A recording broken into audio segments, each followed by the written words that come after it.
lahat po ba ng tao na kahit hindi po Kristiyano magkakamit ng salvation? Kasi alam po natin na maraming hindi Kristiyano ang nabubuhay ng ng payak na pamumuhay, mababait sila. May mga Muslim na hindi sila naniniwala kay Kristo na anak siya ng Diyos, pero may mabuti silang mamuhay. Doon sa particular na sinabi mo, sasabat ako, no? Kamo Muslim na hindi sila naniniwala kay Kristo, no? May hatol na ang Biblia doon eh. 3:16 ng Juan.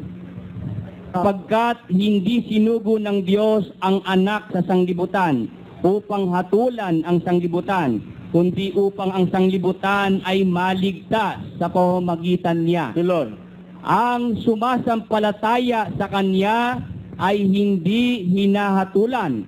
Ang hindi sumasampalataya ay hinatulan na. Ayun. Doon sa particular ngayon, pag ayaw mong kilalanin si Kristo, asa ilalim ka na ng hatol.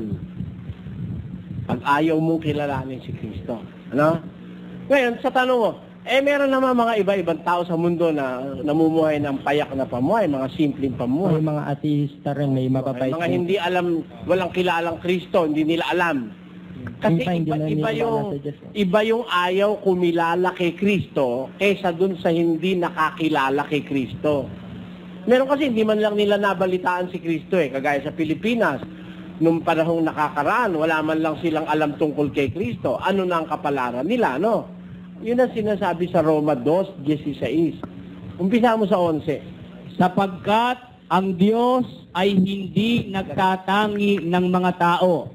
Sapagkat ang lahat ng nangagkasala ng walang kautusan ay mga papahamak din naman ng walang kautusan. At ang lahat na nangagkasala sa ilalim ng kautusan ay sa kautusan din sila hahatulan. Sapagkat hindi ang mga tagapakinig ng kautusan ang siyang mga ganap sa harapan ng Diyos, kundi ang nangagsisitalima sa kautusan ay aariing mga ganap. Sapagkat kung ang mga hentil na walang kautusan sa katutubo ay nagsisigawa ng mga bagay ng kautusan, ang mga ito na walang kautusan ay siyang kautusan sa kanilang sarili na nangagtatanyag ng gawa ng kautusang nasusulat sa kanilang puso na pinatotohanan nito pati ng kanilang budhi. Ayun. Kasi yung wala ikang kautusan sa katutubo, ba yung mga nasa bundok, walang alam sa Biblia, walang kilalang Diyos. Kung sila naman gumagawa ng kanilang gawain ng bagay ng kautusan, kahit wala silang kautusan, ito ang kautusan sa kanilang sarili. Kaya ganito yun may budhi ang tao Meron tayong konsyensya, yung sinasabing konsyensya, budhi. Kahit wala kang alam sa Diyos, alam mo yung masama at mabuti Meron kang pakiramdam na mabuti at may pakiramdam na masama.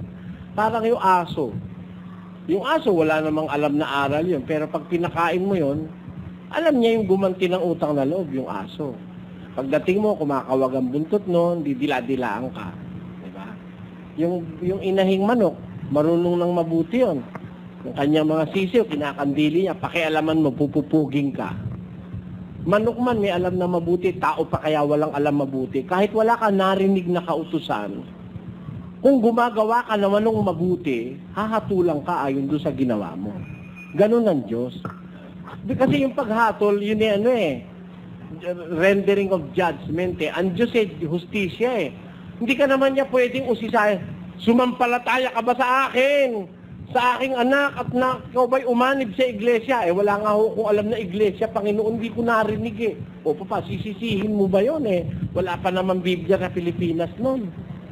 Hindi pwedeng yun sisihin. Kaya ang Diyos na ang bahala ron. Kung ang tanong mo sa akin, may pag-asa bang maligtas yan? Meron. Kaya sa Biblia, ang nakasulat, kahit hindi ka nakarinig ng kautusan, kung gumaganap ka naman ng kabutihan ng ayon sa iyong budhi, yun ang ihahatol sa'yo. Kaya you have a chance.